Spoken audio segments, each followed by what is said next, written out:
Video disclaimer: This video is only for entertainment purpose, so please don't take seriously. Hello guys, मेरा नाम है मानव और आपका स्वागत है आपके अपने चैनल आरसी मैशअप में। गाइज, आज के इस वीडियो में हम देखने वाले हैं एक कमाल के मैशअप रिएक्शन को। अगर आपको ये मैशअप रिएक्शन की वीडियो पसंद आएगी तो वीडियो को लाइक और शेयर जरूर कर दीजिएगा और चैनल पे नए हैं तो चैनल को सब्सक्राइब जरूर कर लीजिएगा। Thank you. तो गाइज, आगे की बात हम वीडियो खत्म होने के बाद करते हैं, तो चलिए इस कमाल के मैशअप रिएक्शन की वीडियो की शुरुआत करते हैं। Hope you will enjoy. India ने कश्मीरियों को से लेकर पूरे जितने भी इंडियंस हैं सबको निकालना शुरू किया आर्मेनिया के थ्रू। मतलब इंडिया 90 के करीब तो सिर्फ जम्मू कश्मीर के लोग हैं और अपने लोगों को निकालना। चाइना ने अपने लोगों को बोल दिया कि भाई ईरान से आप निकल जाओ, चाइना ने बोल दिया इजराइल से निकल जाओ, चाइना।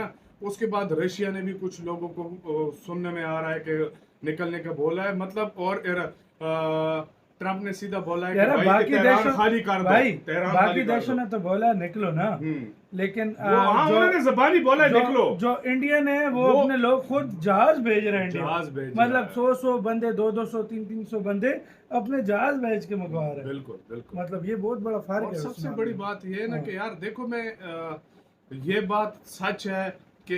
एक और एडवाइजरी जारी करी है कि जो भी भारत के लोग ईरान में हैं या फिर भारतीय मूल के हैं वो अपनी पर्सनल कैपेसिटी पर अगर ईरान से निकल सकते हैं तो तुरंत निकल जाइए। और आपको बता दूं कि भारत पहला ऐसा देश नहीं है जो अपने लोगों को निकाल रहा है, इवैक्यूएट कर रहा है। भारत से पहले चीन और यूरोपियन देश भी अपने लोगों को निकालना शुरू कर चुके हैं ईरान से। हर एक बड़ा देश अपनी कैपेसिटी पर प्रयास शुरू कर चुका है और जिस भी व्यक्ति को लग रहा है कि इजराइल और ईरान का युद्ध अब खत्म हो जाएगा, उन्हें अंदाजा अब लग गया होगा कि खेल अभी खत्म नहीं हुआ, असली खेल तो अब शुरू होगा। और आने वाले 72 घंटों में ये मानकर चलिए कि अमेरिका कभी भी एक्शन ले सकता है ईरान के ऊपर। और आपको बता दूं, ऑलरेडी इजराइल ने अमेरिका के लिए ग्राउंड तैयार करना शुरू कर दिया है। स्क्रीन पर आप देखिए कुछ ऐसी इमेज निकलकर सामने आ रहे हैं ऑल ओवर ईरान, जहां पर ईरान के लड़ाकू विमानों को जमीन पर ही नेस्तो नाबूद किया जा रहा है।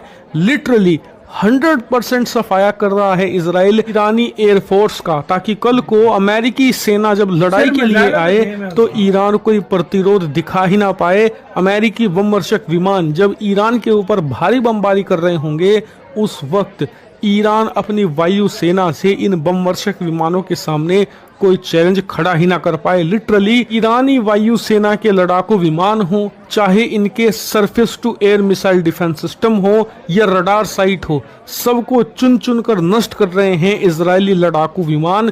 और बताया जा रहा है कि इजराइल की प्लानिंग ये है कि ईरान चाहे उनके ऊपर कितनी भी मिसाइलें दाग ले, उन्हें कितना भी नुकसान हो जाए, फिलहाल वो उसकी परवाह न करते हुए सिर्फ फोकस करेंगे ईरान के जमीन पर मौजूद मिसाइल डिफेंस सिस्टम, लड़ाकू विमान और इनके जो एयरबेस के रनवे हैं उन्हें नष्ट करने पर, ताकि ईरान को पूरी तरीके से डेसिमेट कर दिया जाए।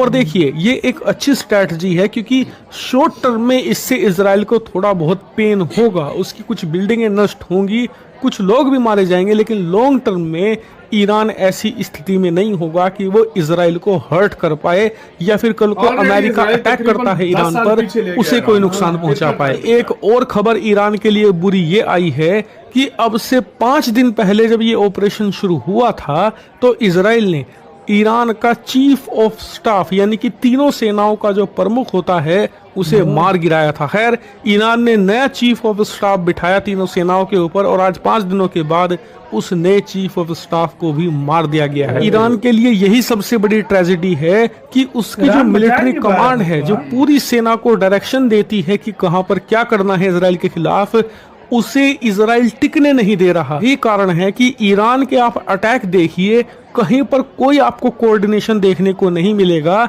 खास करके ईरान के लड़ाकू विमान जमीन पर ही खड़े ध्वस्त हो रहे हैं, उन्हें उड़ने का मौका नहीं मिल पा रहा क्योंकि तीनों सेनाओं में ईरान की इस समय कोई भी कोऑर्डिनेशन नहीं है।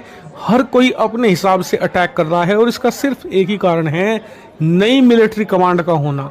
इजराइल ने सबसे अच्छा काम ही ये कर दिया था कि पहले दिन इन्होंने ईरान के सैन्य कमांडरों को निपटा दिया था। उन्हें पता था कि ईरान इसके बाद नए सैन्य कमांडर बिठाएगा जिनके बीच में आपस में कोई कोऑर्डिनेशन नहीं होगा, क्योंकि कोऑर्डिनेशन बिठाने में थोड़ा वक्त लगता है। इसीलिए ईरान के लिए मुसीबत ये है कि उसके पास लीडरशिप नहीं है। जो इनका सुप्रीम लीडर है अयतुल्ला खमनेई, ये बहुत ज्यादा बूढ़ा हो चुका है। जो राष्ट्रपति है वो बहुत ज्यादा उदारवादी है, वो युद्ध के पक्ष में नहीं है। इसी वजह से एक प्रॉपर लीडरशिप ना होने के कारण ये इजराइल के सामने चुनौती पेश नहीं कर पा रहे। भले ही आपको देखने में लग रहा होगा कि कुछ मिसाइलें जाकर इजराइल की राजधानी के ऊपर गिर रही हैं, कुछ बिल्डिंगें नष्ट हो गई, लेकिन आप यकीन मानिए ईरान की जैसी फायर पावर है, उससे वो इससे 100 गुना नुकसान पहुंचा सकता था इजराइल को, लेकिन पहुंचा नहीं पा रहा क्योंकि इनकी सेना को, इनकी वायु सेना के पायलट्स को सही कमांड नहीं मिल पा रही, और खास करके तीनों सेनाओं के बीच में कोऑर्डिनेशन की बहुत ज्यादा कमी है, और इसी चीज का इजराइल इतने अच्छे से फायदा उठा रहा है। और अब आप अंदाजा लगाइए कि जब इसका फायदा इजराइल जैसा छोटा देश उठा रहा है, तो कल को अमेरिका अटैक करने आएगा, वो कितने ब्रूटल तरीके से इसे एक्सपोज करेगा और इसका फायदा उठा सकता है। हालांकि इंडिया ने कश्मीरियों को से लेकर पूरे जितने भी इंडियंस हैं सबको निकालना शुरू किया आर्मेनिया के थ्रू।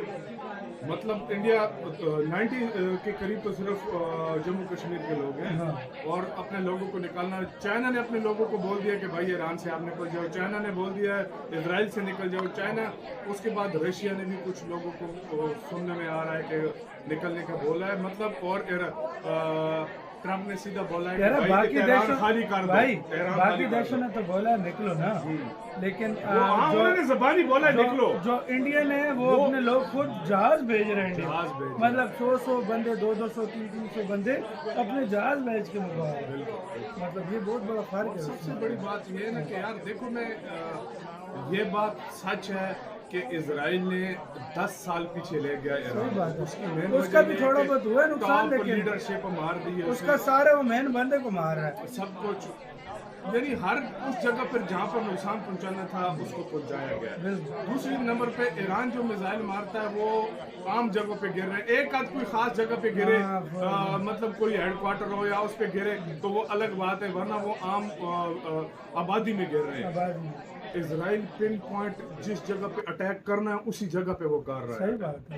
सबसे ज्यादा नुकसान पहुंचा रहा है। सही बात है इस वजह से बड़ा गंद बना हुआ यार, बहुत गंद। और अगर इसमें हम तो अमेरिका यही शामिल होप हो करते गया हैं ना, भाई, खत्म हो जाए यार, भाई ये नहीं होना चाहिए, खत्म हो जाए यार। युद्ध में किसी का फायदा नहीं है वाकई में, क्योंकि बीच में जब अमेरिका आया ना, अमेरिका जब आया वो ये नहीं देखेगा कि क्या है, कौन क्या है, कोई क्या नहीं। वो फिर आपका क्या राय है बताना अपना, बहुत ज्यादा इंडिया ने कश्मीरियों को से लेकर पूरे जितने भी इंडियंस हैं सबको निकालना शुरू किया आर्मेनिया के थ्रू। मतलब इंडिया 90 के करीब तो सिर्फ जम्मू कश्मीर के लोग हैं, और अपने लोगों को निकालना, चाइना ने अपने लोगों को बोल दिया कि भाई ईरान से आप निकल जाओ, चाइना ने बोल दिया इजराइल से निकल जाओ चाइना।